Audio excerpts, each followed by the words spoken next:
The text arrived at 11:47 p.m. on a Thursday night, jolting me awake from my first decent sleep in weeks. I'd been pulling 18-hour days finalizing the acquisition of St. Mary's Medical Center, the largest private hospital in the state and the crown jewel of my healthcare investment portfolio. Mom had a heart attack. She's stable but needs surgery. St. Mary's Hospital, room 314. Don't come, you'll just upset her more. We'll handle this as a family.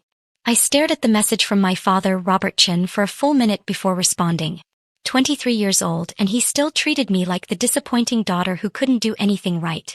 I hope she recovers quickly, I typed back, keeping my response simple and calm. 3 dots appeared immediately. Good. Glad you understand your place finally. I set my phone aside and walked to the floor-to-ceiling windows of my penthouse apartment overlooking downtown Portland. In the distance, I could see the lights of St. Mary's Medical Center, the 400-bed facility I had officially acquired just 6 hours ago through my healthcare investment company, Meridian Health Group. My father had no idea that his failure daughter now owned the hospital where his wife was fighting for her life. The irony was almost too perfect. Growing up, I was always the odd one out in the Chin family. My parents, both successful surgeons, had mapped out my entire life before I could walk. Medical school, residency, joining their prestigious practice, carrying on the family legacy. My older brother Kevin had followed the script perfectly: Harvard Medical, cardiothoracic surgery residency, now one of the most sought-after surgeons on the West Coast. But I had different dreams. I wanted to build something bigger than a practice. I wanted to revolutionize healthcare from the business side, making quality medical care accessible to everyone, not just the wealthy elite who could afford my parents' boutique services. When I announced at 18 that I was majoring in business instead of pre-med, my father called it the biggest disappointment of his life. When I started my first healthcare technology company at 20, using my college fund as seed money, he told everyone I was wasting my potential on impossible dreams. When that company sold for $50 million 2 years later, he still found reasons to criticize. Technology isn't real medicine, he'd said. You're just pushing papers around. You'll never help actual patients. So I stopped telling them about my successes. I let them believe what they wanted to believe, that their youngest daughter was a struggling entrepreneur with unrealistic ambitions, while they were the real heroes saving lives in their operating rooms. What they didn't know was that I had spent the last 3 years quietly building one of the largest healthcare investment portfolios in the Pacific Northwest. Meridian Health Group now owned or had controlling stakes in 12 hospitals, 34 urgent care centers, and the region's largest medical equipment manufacturer. And as of 6 hours ago, that portfolio included St. Mary's Medical Center. I called my assistant Marcus despite the late hour. He answered on the first ring, a necessity in our business where medical emergencies didn't follow business hours. Ms. Chin, is everything all right? I need you to pull the file on our new acquisition. St. Mary's Medical Center. Specifically, I need information on any patients admitted tonight. Right away. Any particular reason? Personal. And Marcus?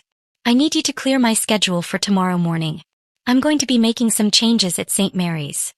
The next morning, I arrived at St. Mary's at 7 a.m. sharp, dressed in my standard business attire, a charcoal gray suit that commanded respect without being flashy. The staff didn't know who I was yet. The acquisition had been handled through lawyers and wouldn't be publicly announced until next week. I went straight to the administrative offices and asked to speak with Dr. Patricia Williams, the chief medical officer. Ms. Chin, she said, rising from her desk to shake my hand. I have to say this is unexpected. We weren't told the new owner would be visiting so soon. I like to see my investments firsthand, I said, settling into the chair across from her desk. I also have a personal interest in one of your current patients. Mrs. Lisa Chin, admitted last night with a heart attack. Dr. Williams pulled up the file on her computer. Yes, she's scheduled for triple bypass surgery this afternoon. Dr. Rodriguez is one of our finest cardiac surgeons. The patient is stable and the prognosis is good. What's the estimated cost for her treatment? For the surgery, hospital stay, and recovery? Probably around $200,000. Her insurance will cover most of it, but there will likely be a substantial copay. I nodded. I want all charges for Mrs. Chen's treatment to be written off. Complete forgiveness of any costs not covered by insurance. Dr. Williams looked surprised. That's very generous. May I ask why? She's my mother. The shocked look on her face was almost comical. Your mother? But the patient information says her daughter is estranged from the family. That's why there's a note about restricting visitors. That note is incorrect. Please remove any visitor restrictions for Mrs. Chen's room. And Dr. Williams? I want to be informed immediately of any changes in her condition. I spent the next hour touring the facility, meeting with department heads and getting a feel for the hospital's operations. St. Mary's was well-run with an excellent reputation and a dedicated staff. It was exactly the kind of institution I wanted in my portfolio, one where I could make meaningful improvements to patient care while building a sustainable business. At 9:30 my phone rang. My father's number. Mr. Chin, I answered formally. What the hell did you do? His voice was tight with anger. I'm sorry. Don't play games with me. The hospital just called and said all of your mother's medical bills have been taken care of. They said the new owner personally authorized it. How did you manage that? I leaned back in my chair in the executive conference room, looking out at the bustling hospital corridor through the glass walls. Dad, I'm not sure what you're implying. I'm implying that you somehow talked someone into paying for your mother's treatment, and I won't have my family accepting charity because of your connections. It's not charity. Then what is it? I took a deep breath. This wasn't how I'd planned to reveal the truth, but the opportunity was too perfect to pass up. It's a business decision. As the owner of St. Mary's Medical Center, I've decided to waive all uncovered costs for Mrs. Chen's treatment. Silence. Complete total silence. Dad. That's not funny. I'm not joking. I acquired St. Mary's yesterday through my healthcare investment company. The deal closed at 6 p.m. last night, about 5 hours before Mom was admitted. More silence. You don't own a healthcare investment company. You have some little tech startup that barely keeps you afloat. Dad, Meridian Health Group owns or controls 47 healthcare facilities across 3 states. We employ over 8,000 people and generate annual revenues of approximately $1.2 billion. The acquisition of St. Mary's was our largest single purchase to date, $340 million. I could hear him breathing heavily. You're lying. Room 314, right? That's where Mom is. How did you? Because I'm looking at her chart right now. Lisa Chin, 52 years old, admitted at 11:15 p.m. with acute myocardial infarction. Scheduled for triple bypass surgery at 2 p.m. today with Drive Rodriguez. Allergic to penicillin, previous surgery in 2018 for gallbladder removal. The silence stretched even longer this time. I'm coming up there. I'll be in the executive conference room on the 5th floor. 20 minutes later, my father walked into the conference room looking like he'd seen a ghost. He was still wearing scrubs from his own hospital across town, his graying hair disheveled from what had obviously been a sleepless night. Explain this to me, he said without preamble. I gestured to the chair across from me. Which part? All of it. Start with how my daughter, who was wasting her potential, now claims to own the hospital where my wife is having surgery. I pulled out my tablet and opened the Meridian Health Group portfolio overview, a document that would make most investment firms weep with envy. 3 years ago, after you made it clear that I would never be welcome in the family practice, I decided to focus on the business side of healthcare. I started by investing in medical technology companies, the ones developing software to streamline patient care, reduce costs, and improve outcomes. I slid the tablet across the table. His eyes widened as he scrolled through the financial statements. My first major success was MedFlow Systems, patient management software that reduced administrative costs by 35% while improving care coordination. I sold that company for $50 million and used the profits to start acquiring healthcare facilities that were struggling financially but had strong clinical reputations. This says you own 12 hospitals. 13 as of yesterday. I focus on mid-sized facilities in underserved markets. Places where good doctors are doing important work but don't have the business infrastructure to maximize their impact. He kept scrolling, his expression shifting from skepticism to amazement. The profit margins, these numbers can't be right. They're accurate. When you combine efficient operations with quality care, patients get better outcomes and the business becomes more sustainable. It's not revolutionary, it's just good business. But how did we not know? How did you keep this secret for 3 years? I took the tablet back and closed it. I didn't keep it secret, Dad. I stopped sharing my life with people who had already decided I was a failure. He flinched at that but didn't argue. Every time I tried to tell you about a success, you found a way to diminish it. When MedFlow sold, you said it was just lucky timing. When I opened my second facility, you said I was overextending myself and would probably fail. So I stopped trying to get your approval and focused on building something meaningful. We thought you were struggling. You drive that old Honda, you live in a small apartment. I live in a 3,000 square foot penthouse in the Pearl District. I drive a Honda because I prefer reliable, efficient transportation to flashy status symbols. I don't measure success by how much I can spend on things I don't need. My father looked genuinely stunned. I don't understand. If you're this successful, why didn't you just tell us? When? At Christmas dinner 2 years ago when you spent an hour explaining to Uncle David why I'd probably never amount to anything? Or at Kevin's engagement party last year when you introduced me to his fiancée as the daughter who chose the hard path? We were worried about you. No, Dad. You were embarrassed by me. There's a difference. He was quiet for a long time, staring at his hands. What happens now? He asked finally. Now Mom gets the best possible care, recovers fully, and hopefully gets many more years with her family. The medical bills won't be a concern. I meant with us. With the family. I looked out the window at the city where I'd built my life and my business, largely without any support from the people who were supposed to love me unconditionally. That depends on you, Dad. I'm not the same person who used to beg for your approval. I've built something I'm proud of and I don't need your validation to know it's worthwhile. But if you want to be part of my life going forward, you're welcome. Just not as the disappointed father who thinks his daughter made the wrong choices. And if I can't do that, then we maintain a polite, distant relationship. I'll make sure Mom gets excellent healthcare through the Meridian Network, and we'll see each other at holidays and major family events. But I won't pretend to be less than I am just to make you more comfortable.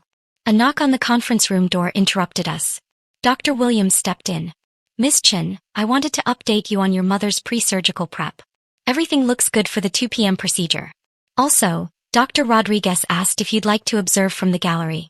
As the hospital owner, you're welcome to watch if you're interested. Thank you, Dr. Williams. I'd like that very much. After she left, my father stared at me with an expression I'd never seen before. The hospital owner, he repeated slowly. My daughter owns the hospital where my wife is having surgery. Yes. And you're going to watch the operation? Yes. He shook his head. I've been a surgeon for 30 years and I've never owned so much as a clinic. You're 23 and you own 13 hospitals. 12 hospitals and 34 urgent care centers. I corrected gently. Jesus Christ, Anna. What have we done? It was the first time I could remember my father acknowledging that he might have been wrong about something important. The first time he'd looked at me and seen something other than a disappointment or a worry. You raised a daughter who learned that if she wanted to change the world, she'd have to do it herself, I said. That's not the worst outcome. My phone buzzed with a text from Marcus. Portland Business Journal wants to interview you about the St. Mary's acquisition. Should I schedule it? I typed back. Next week. Too much going on right now. Business? My father asked. The St. Mary's acquisition will be announced publicly next week. I'll probably do some interviews, talk about our expansion plans for the Pacific Northwest. Expansion plans? I smiled. Dad, St. Mary's was just the beginning. We're looking at acquiring 3 more facilities in Oregon and Washington by the end of the year. Our goal is to create an integrated healthcare network that provides world-class care at affordable prices. You sound like you're describing a fantasy. I'm describing the future. And if you're interested, there might be a place in it for you. He raised an eyebrow. What do you mean? Meridian Health Group is always looking for experienced physicians to join our clinical advisory board. We're planning to open a new cardiac surgery center next year, and we could use someone with your expertise to help design the protocols. You're offering me a job? At your company. I'm offering you a chance to be part of something bigger than any individual practice could be. But as a colleague, not as the father doing his daughter a favor. Before he could respond, Dr. Williams returned. Miss Chin, your mother is asking for you. She's awake and alert, and the surgical team is ready to begin prep. I stood up, straightening my jacket. Let's go see Mom. As we walked toward the elevator, my father caught my arm. Anna. Yes. I'm sorry. For all of it. For not believing in you, for not supporting your dreams, for making you feel like you had to choose between your family and your success.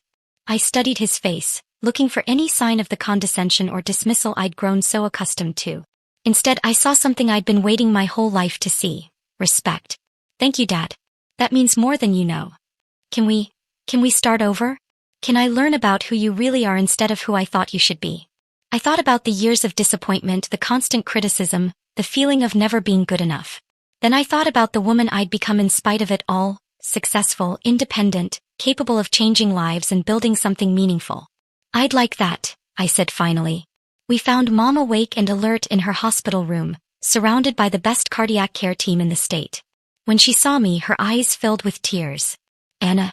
But Robert said. I changed my mind, Dad said quickly.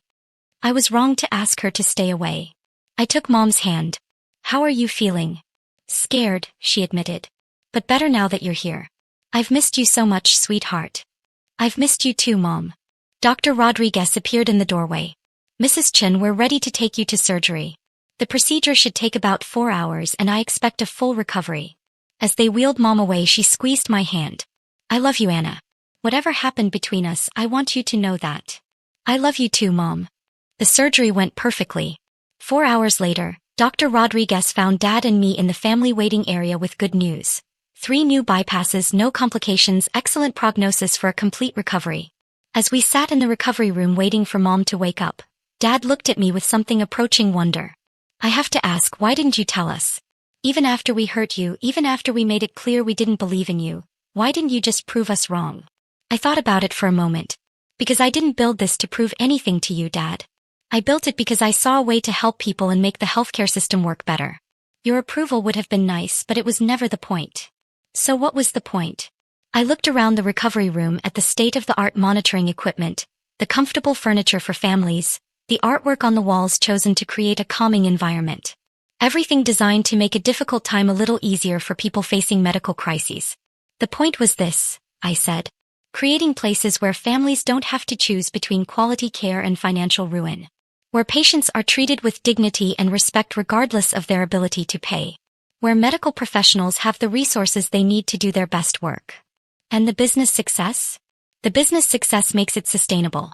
You can't help people if you go bankrupt, and you can't grow if you're not profitable. But profit isn't the goal, it's the tool that lets you achieve the goal. Dad was quiet for a long time, watching Mom sleep peacefully. I think I understand now, he said finally. You didn't choose business over medicine. You chose a different way to practice medicine. Something like that. And you're good at it. I'm very good at it. He laughed, a real laugh, not the polite chuckle I was used to hearing from him. My daughter, the hospital mogul. Who would have thought? Not you, apparently. Definitely not me. But Anna. Yeah. I'm proud of you. Truly, genuinely proud. Not of what you've accomplished, but of who you are. The person who built all of this while still caring enough about her family to make sure her mother got the best possible care, even after we treated you so poorly. I felt tears in my eyes for the first time in years. Thank you, Dad. That's all I ever wanted to hear. Mom woke up an hour later, groggy but smiling. The first thing she saw was both her daughter and her husband sitting beside her bed, no longer the fractured family that had let pride and misunderstanding drive them apart. Over the next few days, as Mom recovered and grew stronger, our family slowly began to heal. Kevin came to visit and spent an hour asking me detailed questions about healthcare administration, genuinely impressed by what I'd built. Mom cried when I told her about the free clinic I was planning to open next year in her honor. And Dad started asking me about joining Meridian Health Group's clinical advisory board, not because he needed the work, but because he wanted to be part of what I was building. 2 weeks later, the Portland Business Journal ran a cover story about the acquisition. Local entrepreneur builds healthcare empire. The article detailed my path from struggling startup founder to CEO of one of the region's largest healthcare networks, with a photo of me standing in front of St. Mary's Medical Center. My parents framed the article and hung it in their living room, right next to Kevin's medical school graduation photo and his surgical awards. For the first time in my life, I felt like I truly belonged in my own family. But the best part wasn't the recognition or the reconciliation or even the successful business I'd built. The best part was the call I received from Dr. Williams 3 months later, telling me that St. Mary's had achieved the highest patient satisfaction scores in its history and that staff retention was up 40% since the acquisition. Whatever you're doing, she said, it's working. This is the best environment I've worked in during my 20-year career. That night, I stood in my penthouse apartment looking out at the city lights, thinking about the text message that had started everything. Don't come, you'll just upset her more. My father had been wrong about a lot of things, but he'd been especially wrong about that. My presence didn't upset anyone. My presence, my ownership, my investment, my commitment to excellence had made everything better. Sometimes the best revenge really is living well. But sometimes, if you're very lucky, living well becomes the foundation for something even better. A family that finally sees you for who you really are, and a business that changes lives for the better every single day. And honestly, that felt better than any revenge I could have imagined.